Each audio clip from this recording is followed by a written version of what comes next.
प्रणाम। शांत मन से बैठ जाइए और इन वचनों को अपने भीतर उतरने दीजिए।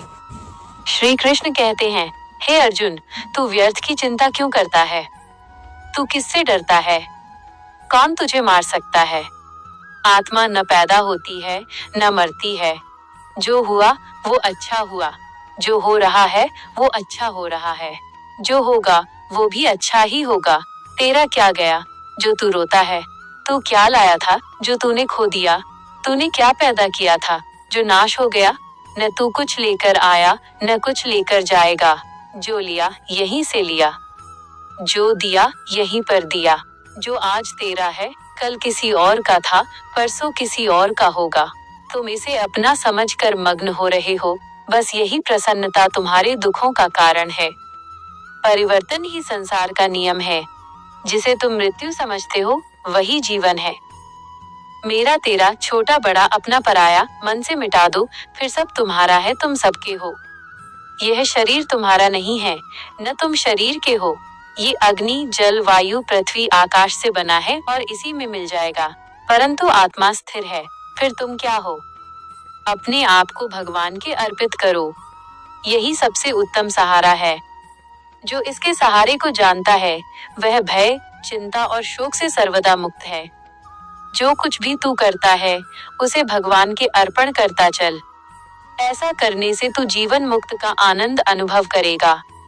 कर्म करो, फल की इच्छा मत करो।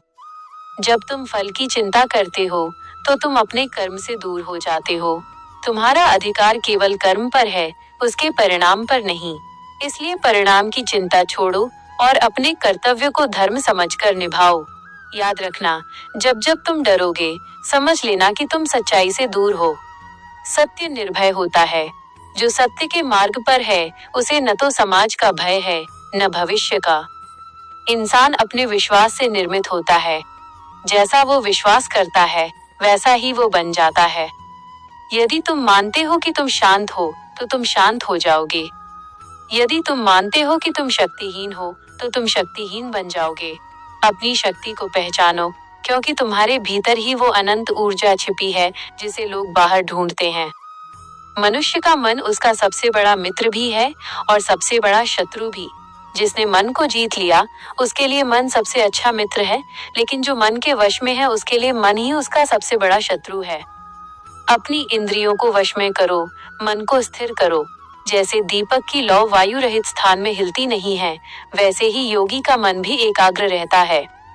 प्रेम ही ईश्वर है और ईश्वर ही प्रेम है। जो प्राणी मात्र से प्रेम करता है, जो किसी जीव को कष्ट नहीं पहुंचाता, जो ईर्ष्या और द्वेष से मुक्त है, वही मुझे प्रिय है। क्रोध से भ्रम पैदा होता है, भ्रम से बुद्धि व्यग्र होती है। जब बुद्धि व्यग्र होती है तब तर्क नष्ट हो जाता है, और जब तर्क नष्ट होता है तब व्यक्ति का पतन हो जाता है। इसलिए क्रोध का त्याग करो। शांति तुम्हारे भीतर है, उसे बाहर मत खोजो। जब जीवन में सब रास्ते बंद लगने लगे, जब चारों ओर अंधेरा हो, तब बस अपना हाथ मेरे हाथ में दे देना, मैं तुम्हें उस पार ले जाऊंगा। विश्वास रखो, जो तुम्हारी नियति में है उसे कोई छीन नहीं सकता, और जो तुम्हारा नहीं है उसे तुम रोक नहीं सकते। जो कुछ भी है वह मेरा है, और जो मेरा है वही तुम्हारा है। हर रात सोने से पहले अपने मन के सारे बोझ मुझ पर छोड़ दो। कहो कि हे कृष्ण, आज का दिन आपका था, सफलता और असफलता आपकी थी, अब मैं आपकी शरण में हूँ। फिर देखो कैसे तुम्हारे जीवन में शांति का सवेरा होता है। शांति का अर्थ ये नहीं कि तुम ऐसी जगह हो जहाँ शोर न हो, मुश्किल न हो, बल्कि शांति का अर्थ ये है कि तुम उस शोर के बीच भी अपने हृदय में स्थिर रहो। उठो, जागो और अपने धर्म का पालन करो। डरो मत, क्योंकि मैं तुम्हारे साथ हूँ, हमेशा, हर पल, हर सांस में। जय श्री कृष्ण। श्री कृष्ण के इन अनमोल वचनों के बाद आइए एक छोटी सी कथा सुनते हैं जो हमारे जीवन के नजरिए को पूरी तरह बदल देगी।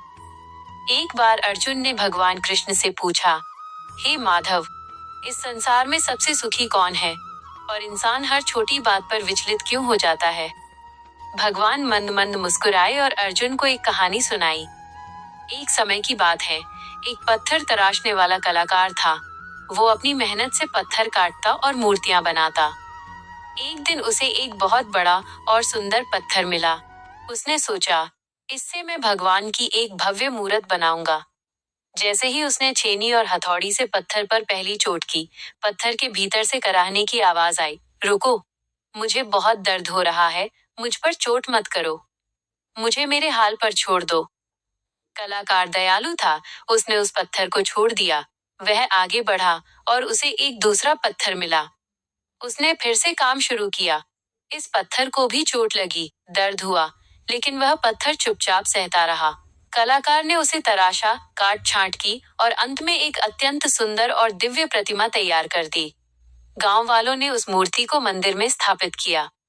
अब लोग दूर दूर से उस मूर्त के दर्शन करने आने लगे। संयोग देखिए, जिस पहले पत्थर ने दर्द सहने से मना कर दिया था, उसे मंदिर की सीढ़ियों पर लगा दिया गया। अब स्थिति ये थी कि जो लोग मंदिर आते, वे सीढ़ियों वाले पत्थर पर पैर रखकर चढ़ते और अंदर जाकर मूर्ति वाले पत्थर पर फूल चढ़ाते और माथा टेकते। एक रात सीढ़ियों वाले पत्थर ने मूर्ति से पूछा, भाई, हम दोनों एक ही पहाड़ के हिस्से थे, फिर तुम्हारी किस्मत इतनी चमक क्यों गई और मुझ पर लोग लात मारकर क्यों जाते हैं? मूर्त बने पत्थर ने बड़ी कोमलता से उत्तर दिया, मित्र, जब कलाकार तुम्हें तराश रहा था, तब तुमने उस थोड़े से दर्द को सहने से मना कर दिया था। तुमने आराम चुना, इसलिए आज तुम पैर की ठोकरें खा रहे हो। मैंने उस समय के हर घाव और चोट को चुपचाप सहन किया, खुद को बदलने दिया, इसीलिए आज लोग मुझे पूछते हैं। श्री कृष्ण कहते हैं, हे अर्जुन, जीवन में मिलने वाले कष्ट, अपमान और चुनौतियां उस कलाकार की छेनी हथौड़ी की तरह हैं। जो इंसान इन चोटों को धैर्य से सह लेता है और खुद को निखार लेता है, वो दुनिया के लिए आदर्श बन जाता है। और जो डर कर पीछे हट जाता है, वो जीवन भर ठोकरें खाता है। इसलिए जब भी जीवन में दुख आए तो समझ लेना कि ईश्वर तुम्हें तराश रहा है। वह तुम्हें पत्थर से परमात्मा बनाना चाहता है। बस विश्वास रखो, क्योंकि संघर्ष ही सफलता की पहली सीढ़ी है। उपसंहार और विशेष संदेश। आशा है कि श्री कृष्ण के इन वचनों और इस कथा ने आपके हृदय को शांति और नई ऊर्जा दी होगी। जीवन की उलझनों को सुलझाने का सबसे सरल तरीका है समर्पण। जो बीत गया उसे भूल जाइए, जो सामने है उसमें अपना सर्वश्रेष्ठ दीजिए। अगर आपको ये आध्यात्मिक यात्रा पसंद आई हो और आप अपने जीवन में सकारात्मक बदलाव महसूस कर रहे हैं, तो हमसे जुड़े रहें। थॉट विद मधु को अभी सब्सक्राइब करें और इस ज्ञान की ज्योति को अपने प्रियजनों के साथ भी साझा करें। बेल आइकन दबाना न भूलें, ताकि हर दिन आपके मोबाइल पर शांति और प्रेरणा का संदेश पहुंचता रहे। याद रखिए, कृष्ण हर पल आपके साथ हैं।